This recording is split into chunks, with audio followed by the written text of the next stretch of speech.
people underestimate the power that nutrition has in actually creating a better life for you, or like a better quality of life, or just making you feel better. I don't think people realize that nutrition is like what we do all the time. So in the specific hospital that I work in, we don't have electronic charting. So everything is still like written by hand. Technically, I can't do anything remotely because I have to be here to actually see the patients in person and actually, write my orders physically.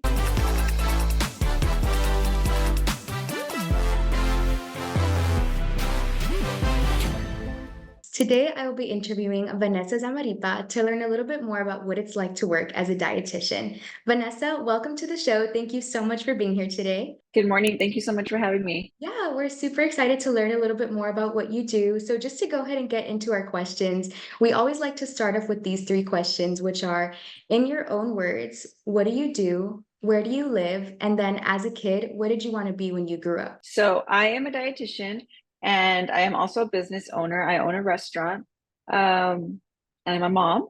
So those are my three top roles.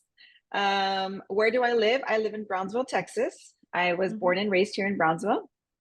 And what did I want to do as a kid? I actually, before I went to nutrition school or got my nutrition degree, I actually wanted to be a lawyer. And I started all the Wow. classes for that. I know it's kind of like the other side of the spectrum. But I wanted to be a lawyer and I started taking classes for, to go that route. And I just did Mm. not like it. No, it wasn't for you. So what kind of It got you wasn't for into me. nutrition? How did you get your start with all of that? So I've always kind of been exposed to it. So my stepdad was a bodybuilder, Mhm. and so was one of my aunts. And so I was kind of always in that like scene, right, of like Mhm. going to the gym, eating healthy, cooking your food. And so when I said, Right. okay, I don't want to be a diet, I mean, I don't want to be a lawyer anymore. I was like, well, what else do I like? And that's Uh-huh. what was really like, I was really passionate about that. And how long have you been working in the field of nutrition? So I have been a dietitian for 11 years. Wow. And you said you went to nutrition school, so you did go to school to receive some type of degree or certification for this? Yes. So when I went to school, it was with a bachelor's, right? Mhm. So you had to, do your basics and then it was like a program. It was a 2-year program. And then while you're doing the program, you also have to do like your hours. So that's all included in the program. There are some programs that you have to do them separate. Like when you're out of, like once you graduate, you have to do them separately. But this one, thankfully, was all together. So once I graduated, I already had all my hours. I didn't have to do like internships after. So that was awesome. But now, like nowadays, in order to, so after you graduate, after you do your hours, you have to take a national exam to register Got you as a it. dietitian. And so now, in order to be able to register for that exam, you actually have to have a master's. Wow. Is that something that just recently occurred? Is it new or has it always been like So that? I think that changed within the last, I want to say 4 years, maybe. So yeah, it's fairly new.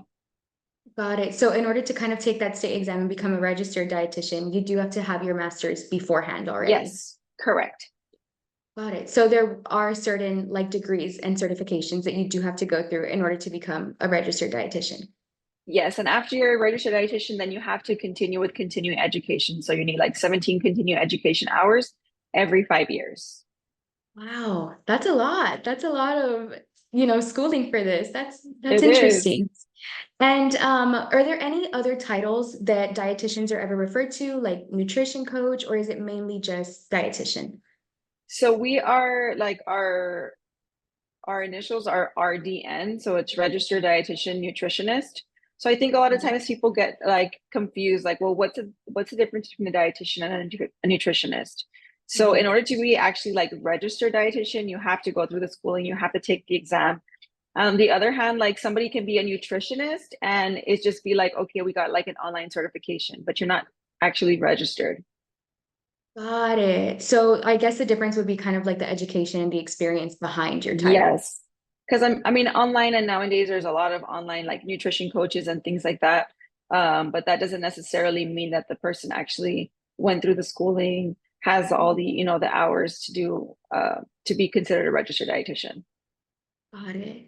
Now, talk to us a little bit about what a day in the life looks like whenever you're working as a dietitian. So I know you kind of have three different roles, like you discussed at the beginning. You're a business owner, you're also a registered dietitian. What does your day typically look like? I'm sure it can vary, but on a typical day. Yes. So I actually work in a hospital. So I work in a hospital Monday through Friday. So that's pretty standard, right? I come to work, I work from 8 to 4. And then here in the hospital, I work in an acute care hospital and it's a long-term hospital. So our patients stay here for like anywhere from 25 days to 45 days. So that's what I do here. And I manage like tube feedings or IV nutrition or just making sure that the patients are eating the way that they should. Mhm. So that's what I do in the hospital. And then after the hospital, I see clients, like personal clients for like meal plans. And so I do that Okay. every day after work. Mhm.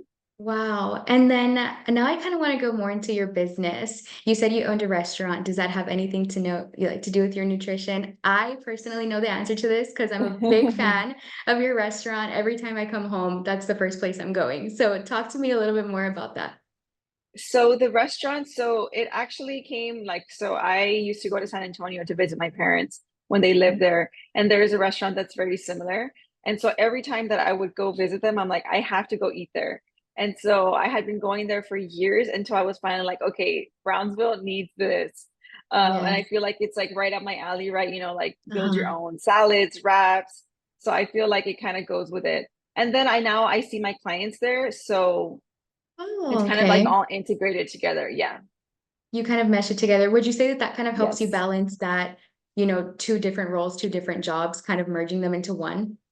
I think so because it kind of helps, like I'll have clients they'll will see me there and they'll ask me for like for an appointment or vice versa. Like I'm with a client and they're like, "Oh, I've never been here before." And so now they know the Mm. restaurant, right? So it works. Yeah, a little two in one. Yeah. What are the specific tasks that you spend the majority of your day doing? So I know you said you work in a hospital. Can you like go a little bit more in depth about what you do there? Okay. So a typical day, I'll just explain it to you. A typical day for me here, I get here at 8. At Mhm. 9, every day at 9, we have a meeting, right? That's kind of like a team huddle with like all the disciplines in the hospital, like case management, respiratory therapy, pharmacy, dietary. So we all get together and we kind of discuss our day. From there, we kind of break. And then I'll kind of check how many patients we got, like new admissions. So we take care of those, right? We have to see the admissions within 72 hours of admission. So I usually start with those first, and then I follow up with any of the patients that I need to follow up with. So we follow up with the patients every 7 to 10 days. So that's kind of like priority, right? And then in between there, we have like things to do, like we have to submit reports, or we have to go speak to the patients, talk to the families, um, do care plans. There's a lot of different things that kind of go into it. Are there any specific tools or technologies that you use as part of your job? Not necessarily, no, just the computer and your brain. Just the basics, Just the something that everyone basics. needs. Yes. And what parts of your job are the most exciting to you? So, what gets you excited to kind of get up and go to work and clock in? I think what's most exciting is when you see people actually showing progress, right? When it comes to like nutrition. So it's harder in the hospital. I mean, you can see it in the hospital because you can see them getting better, but Mhm. it's more rewarding when I see like my clients who come to me and they're like either depressed or they're sad because they want to lose weight or they want to change the way that they feel. And then after a month or 2 months, like you kind of see them like evolving into this different person. And it's like, wow, like now they're saying like I'm not taking medication anymore. Like my doctors are removing my medications and things like that. So that kind of like motivates me and like makes me feel like, wow, this is so worth it. Yeah, that must feel so rewarding. And you do work at a hospital, but do you also ever get, outside clients that aren't necessarily a patient there that ever want to come to you for work? Are you able to work with them? So if I see them here in the hospital, I've had some ask me like, can I have your phone number and I'll reach out to you to see you after. And I have seen a couple, but it's not like very common. And then what parts of your job are a little bit more on the negative side? So either emotionally draining, challenging, or sometimes certain aspects to the job that are boring and that you don't enjoy doing. What do those more, hard moments look like? I don't think there's anything really like draining. I think more than anything, like here in the hospital, the hardest thing is like when it's like meeting after meeting after meeting, and it's like, Mm. okay, I need to do my work. Um, but I think that's the hardest part. And are you able to leave all your work at the office, at the hospital, or do you ever have to take some home with you? Yes, so everything is done here. I don't take anything home with me. Yeah. Have you created that boundary for yourself? Is that something that you personally did, or does the hospital do well with working with that work-life I think balance? I think they do well with it. I mean, sometimes they will reach out to me and say like, "Hey, you know what? This patient needs this," and stuff like that. And Mhm. it's fine if they text me, but I don't do any like actual work at home. That's awesome. Are you able to work flexible hours as a dietitian or even like in a remote setting, or is it more common to work in office in the hospital set hours? So I think it just depends where you work. So in the specific hospital that I work in, we don't have electronic charting. So everything is still like written by hand. Wow, Yeah, interesting. it's crazy. So technically I can't do anything remotely because I have to be here to actually see the patients in person and actually, write my orders physically. Mhm. But I have worked in other places. Like I have worked before. I've worked kind of in different like settings in the 11 years that I've been a hospital, in a Mhm. dietitian. So I've worked in hospitals, I've worked in a dialysis clinic, I've worked in a behavioral center, I've worked in nursing homes, I've done home health. What else have I done? I've done some work like for Southwest Keys, Mhm. just like companies like that. So there's like, I think twice I was able to do remote work for the nursing home. And that was kind of during COVID, but they did have electronic charting. So it was easy to like see all the information that I needed to see for the patients. Right. So it kind of just depends on exactly what company you're employed for and if they're still doing more of Exactly. that written system or electronic. Yes. Got it. Are there any busy seasons in this job? So do you ever find yourself at a certain point in the year kind of picking up or even slowing down, or is it pretty much a constant? Um, I don't know. I feel like I've been just like on go, go, go mode for like the last 6 months. 11 So I feel years. like yeah, I haven't really had like a break, but I think there are sometimes like, especially here in the hospital, like during the holidays, all the patients want to go home. So Mhm. like we'll have just minimal amount of patients, and then during the summer, it's really busy. But right now, I just feel like it's always been busy. I But guess yeah, just definitely during depending. the holidays. Yeah, definitely during the holidays. Right. And then I'm sure like as the years keep going and evolving and there's more change, it's going to kind of look different year to year. Yes, it's always different. What do you think that people underestimate about this profession? So I think that people underestimate the power that nutrition has and actually creating a better life for you or like a better quality of life or just making you feel better. I don't think people realize that nutrition is like what we do all the time, all day, every day, right? It's what we're eating. And it's not so Right. much about saying like, oh, you need to be on a diet. No, it's about creating healthy habits and just making you feel better in your day to day. I think people really underestimate like how much weight it really holds in the way we feel. Right. I mean, it's what fuels you. It's what kind of goes through your body and Exactly. what makes you feel good, both physically and mentally, I'm sure. Exactly. And what do you think that people overestimate about this job? So it can be something that's a very overhyped positive or negative assumption that you're just like, that's not necessarily always true when it comes to what I do. Is there anything ever overestimated? I don't think so. I Mhm. think more than anything, it's underestimated most of the time. Yeah. And what do you think is the fastest way to get into this profession? So, especially if somebody has a non-traditional background, they're kind of barely starting to pique their interest in nutrition and becoming a dietitian. What do you think is the fastest and most effective way to get to where you are? So the easiest way, obviously, if you are graduating high school or you're in college right now and you're trying to figure out like what path to take, definitely speak to like an advisor or whatever, your counselor to kind of ask. Because from what I know, like the nutrition programs don't accept that many students per year.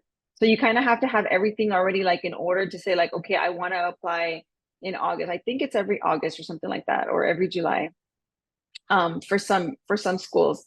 So just making sure that you have everything right, like your basics and all the classes that you need to make sure that you can apply for the program. Right. And then once you get into that program, or do you have any tips on how to kind of manage those 2 years, or were there any certain parts that you really enjoyed or really disliked? So when I went to school in Edinburgh, so I had to drive. So that's something that I really disliked. But other than that, I think it's really interesting. Like the courses are interesting. A lot of it is hands-on, like they'll do like cooking classes and things like that. Mm. So a lot of it is hands-on. Um, so that was fun. I really like that. Yeah, I love that. What other fields do you typically see people coming from whenever they're moving towards, the dietary nutrition field? Are there ever themes in that, or is it kind of just random? Um, I would say it's kind of random. Hmm. Kind of like different professions, different backgrounds now wanting to go into it. Yes. I mean, I've seen people say like, well, I don't know if I want to go into physical therapy or nutrition. I'm like, okay, that's kind of, but You're like, there's a big difference between the yeah, two. there's a big difference. What does someone have to be really good at or just overall enjoy doing to be successful in a role like yours? I think you have to be really passionate about it. Like you have to really like say, I love nutrition. I love to see people like do good with their nutrition. Um, but I think that goes for any profession. I feel like you really have to like be passionate about it. And I feel like as a dietitian, you also have to like play the part. Like you have to like play the role, right? Like you have to say Right. like, okay, I'm gonna be the role model. Like I'm gonna show people that, you know what, it's not hard to eat healthy, or that, it's good to exercise, or it's good to drink water and things like that. Like I feel like you really have to be like the role model in that profession. It's different from saying like a lawyer, like nobody's gonna really say anything. But as a dietitian, they really look up to you and say, like, okay, if she can do it, like I can do it too. Right. Kind of just practicing what you preach. And Exactly. how long do you think that that usually takes to kind of get good at, the job and the systems and getting comfortable and getting settled on your feet? How long does it usually take for somebody to get good at this role? I feel like it varies. I feel like some people are just like naturally like drawn to it. And like I've spoken to other people who want to be in the profession too, and I can like see it in them. I can see like myself in them, like when I was younger, like, oh, you can see the fire in them, right? And some people are just Mhm. like, oh, I don't know, like, should I do it or should I not do it? I'm like, if you're doubting it, then There's maybe your it's not for answer. you. Yeah, Yeah. exactly. Is there a promotion path when it comes to being a dietitian? Is there any like level, entry level, kind of any type of difference between the levels? Or is it primarily you're just a registered dietitian and that's what your title is?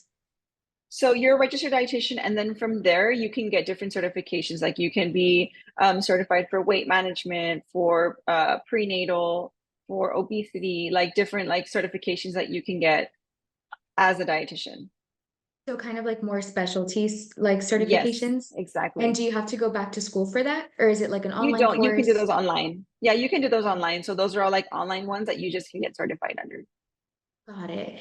And what is the typical salary for a registered dietitian? So I'm sure that it can vary between different states and different companies. And I'm sure if you're kind of self-employed or working for a company, but typically, if you could give us a broad range, what would that be? I want to say that you could probably start like at 50,000 a year as like a new dietitian, and then go up from there, right? So um there's different fields. Like dietitians can also work for pharmaceutical companies, and those pay really well. You can also Nice. work for the school district. Those also pay really well. Obviously, hospitals. I feel like Mhm. hospitals have like the lower end of the pay, but Mm, you can still find some that are competitive, right?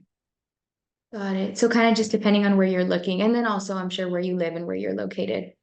Yes, and also your experience. So if you're like an entry level dietitian, I mean, you're going to be on the lower end. And if you've already had experience, like you're able to come in and say, like, I'm coming in with this experience. And sometimes you can even say, like, this is what I want to be paid. Okay. And then whenever people in your field move on to other work, what fields do they typically go into? Again, is it random? Do you ever see themes, or do people just typically spend the entirety of their career as a registered dietitian? I feel like a lot of the people that I know that are registered dietitians have been registered dietitians for a long time.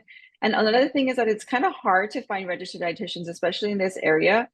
So I feel like people just kind of stay doing dietitian. Yeah, they kind of just spend their entire career dedicated to that. How awesome. Yes. Are there any books or resources or programs or, speaking of all the certifications we talked about, that you would recommend to somebody wanting to get their start in this profession? I don't have any like actual books or anything like that, but I think more than anything, it would be best to like check with your schooling or where you go to school or where you want to go to school, because I know that the program is not offered everywhere. So just make sure like, okay, does the school that I want to go to offer this program? And Yeah. is it a program where you can do your internships during school, or do I have to do it after I already graduate? Got it. Kind of just like navigating what exactly works best for you in that situation. Yes. Is there any advice that you can give to somebody wanting to get their start as a dietitian? So let's say either fresh out of high school, fresh out of undergrad, what words would you tell them to encourage them during that program? I would tell them just keep going, right? Because sometimes it gets hard, right? Like sometimes you're like, Sure. oh my gosh, this is never gonna end. Like it's just school after school. Mhm. But I would say like just like keep going because it is a very rewarding job. Yeah. And then just to kind of wrap up everything that we learned today, which was a lot, you provided so much insight into what it looks like to work as a registered dietitian. We want to know if you had the chance to look back at you whenever you were starting your career, what would you tell yourself? It's awesome. You're choosing the right path. That's what I would Plain tell and myself. simple. I Yes. love it. Well, thank you so much, Vanessa, for the time that you contributed to us today. We know you have a super busy schedule, and I know that you're at work right now. So we really do appreciate you coming on the show and sharing your experience and what you do as a registered dietitian. I know that our audience can learn a lot from our discussion today. Thank you so much. You just got one episode closer to learning about the world of jobs out there. To explore the rest of our career categories and find your best fit, go to jobdictionary.com to sign up for the beta users waitlist. Then subscribe here to find the next episodes coming out this week. And as always, drop us a comment, review, or message to let us know how we can better attune our episodes to your specific needs. Follow us on TikTok, Instagram, Facebook, LinkedIn, X, Threads, Pinterest, and wherever else you're on socials to go get our short, snappy preview reels that expose you to new job options every day. Because here at Job Dictionary, we believe your big aha moment can be just one scroll away. Go check it out and get out there. Cheers!